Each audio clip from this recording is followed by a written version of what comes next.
Chapter 26.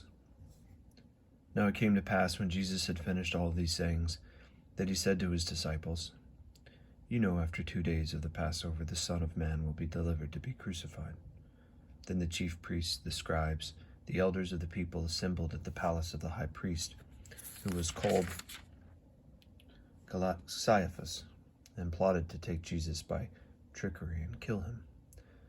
But they said, "Not during the feast, lest there be an uproar among the people." And when Jesus was in Bethany at the house of Simon the leper, a woman came to him having an alabaster flask of very costly fragrant oil, and she poured it on his head, and he sat at the table. But as when his disciples saw it, they were indignant, saying, "Why this waste? For this fragrant oil might have been sold for much more and given to the poor." But when Jesus was aware of it, he said to them, "Why do you trouble the woman? For she has done a good work for me. For you have the poor with you always, but me you do not always have. For in pouring this fragrant oil on my body, she did it for my burial. Assuredly I say to you, wherever the gospel is preached in the whole world, what this woman has done will also be told as a memorial to her." Then one of the 12, called Judas Iscariot, went to the chief priests and said, What are you willing to give me if I deliver him to you?" And they counted out to deliver 30 pieces of silver.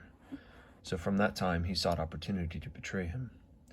Now the first day of the feast of the unleavened bread of the disciples came to Jesus, saying to him, "Where do you want us to prepare for you to eat the Passover?" And he said, "Go into the city, find a certain man, and say to him, 'The teacher says, my time is at hand. I will keep the Passover at your house with my disciples.'" So the disciples did as Jesus had directed them. And when they prepared the Passover, when evening had come, he sat down with the 12. Now as they were eating, he said, "Assuredly I say to you, one of you will betray me." And they were exceedingly sorrowful, and each of them began to say to him, "Lord, is it I?" He answered and said, "He who dipped his hand with me in the dish will betray me.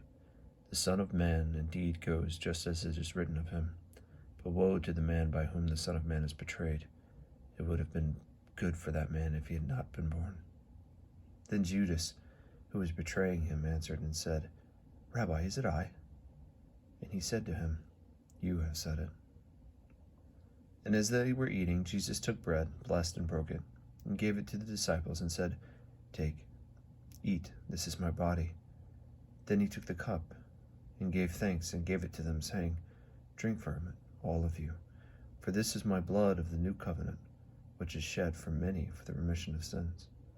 But I say to you, I will not drink of this fruit of the vine from now on until the day when I drink it new with you in my Father's kingdom." And when they had sung a hymn, they went out to the Mount of Olives. Then Jesus said to them, "All of you will be made to stumble because of me this night. For it is written, I will strike the shepherd, and the sheep of the flock will be scattered. But after I have been raised, I will go before you to Galilee."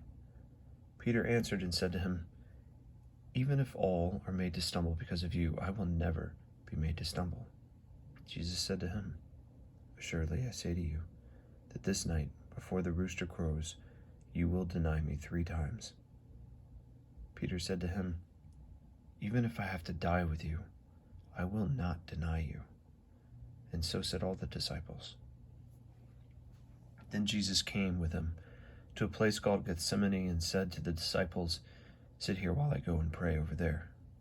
And he took them, Peter and 2 sons of Zebedee, and began to be sorrowful and deeply distressed. Then he said to them, "My soul is exceedingly sorrowful, even to death. Stay here and watch with me." He went a little farther and fell on his face and prayed, saying, "O my Father, if it is possible, let this cup pass from me. Nevertheless, not as I will, but as you will."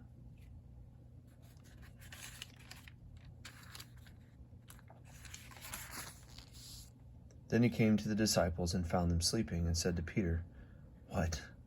Could you not watch with me 1 hour? Watch and pray, lest you enter into temptation. The spirit indeed is willing, but the flesh is weak." And again, a second time he went away and prayed, saying, "O my Father, If this cup cannot pass away from me unless I drink it, your will be done." And he came back and found them sleeping again, for their eyes were heavy.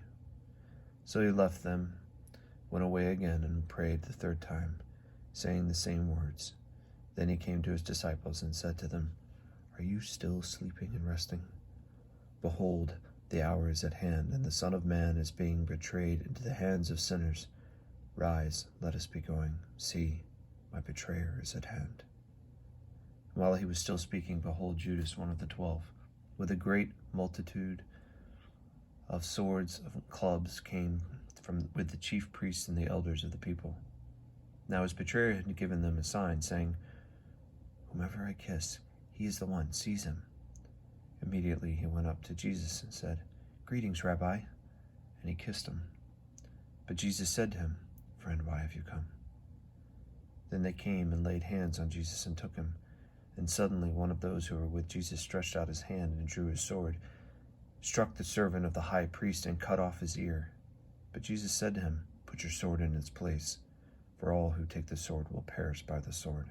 Or do you think that I cannot now pray to my Father, and he will provide me with more than 12 legions of angels?" How then could the scriptures be fulfilled that it must happen thus? In that hour Jesus said to the multitudes, "Have you come out against a robber with swords and clubs to take me? I sat daily with you, teaching in the temple, and you did not seize me. But all this was done that the scriptures and the prophecies might be fulfilled." Then the disciples forsook him and fled. And those who had laid a hold of Jesus led him to Caiaphas the high priest, where the scribes and the elders were assembled. But Peter followed him at a distance from the high priest's courtyard, and he went in and sat with the servants to see the end. Now the chief priests, the elders, and all the council took the false testimony against Jesus to put him to death, but found none. Even though many false witnesses came forward, they found none. But at last 2 false witnesses came forward and said, "This fellow said, I am able to destroy the temple of God and to build it in 3 days." And the high priest rose and said to him, "Do you answer nothing? What is it that by these men's testimony against you?" But Jesus kept silent. And the high priest answered and said to him, "I put you under oath by the living God. Tell us if you are the Christ, the Son of God." Jesus said to him, "It is as you said. Nevertheless, I say to you, hereafter you will see the Son of Man sitting at the right hand of the power and coming on the clouds of heaven." Then the high priest tore his clothes, saying, "He has spoken blasphemy. Why do you need to have any more witnesses? Look now, you have heard his blasphemy. What do you think?" They answered and said, "He is deserving of death." Then they spat in his face and beat him. And others struck him with palms of their hands, saying, "Prophesy to us, Christ. Who is the one who struck you?" Now Peter sat outside the courtyard, and a servant girl came to him, saying, "You were with Jesus of Galilee." But he denied it before them all, saying, "I do not know what you are saying." And when he had gone out of the gate, another girl saw him, and said to those who were there, "This fellow was also with Jesus of Nazareth." But again he denied it with an oath, "I do not know the man." And a little later, those who stood up and came to Peter, "Surely you are also one of them, for your speech betrays you." Then he began to curse and swear, saying, "I do not know the man." Immediately a rooster crowed, and Peter remembered the words of Jesus, who said to him, "Before the rooster crows, you will deny me 3 times." So he went out and wept bitterly.